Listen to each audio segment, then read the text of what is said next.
Добар ден. Никола Груевски денеска најдрско и најнесовесно продолжува со лагите кога се работи за здравјето на граѓаните.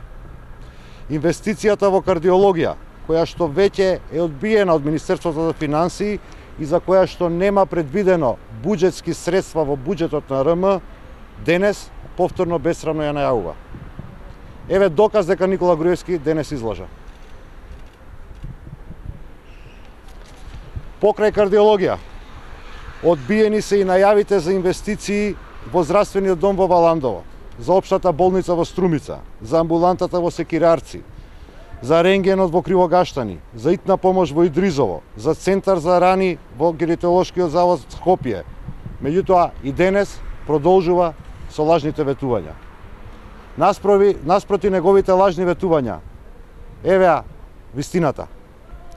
На барањето за реновирање и приспособување на здравствениот дом во Охрид и за реконструкција на здравствените установи во Пробиштип и Валандово, Министерството за финансии одговорило со не.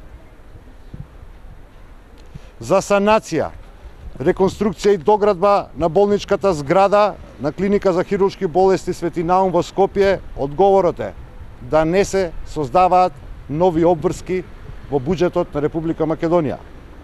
За отварање пункт за итна медицинска помош во Долнени, како и за бруто плати на тројца доктори кои би дежурале за потребите на жителите во ноќната смена.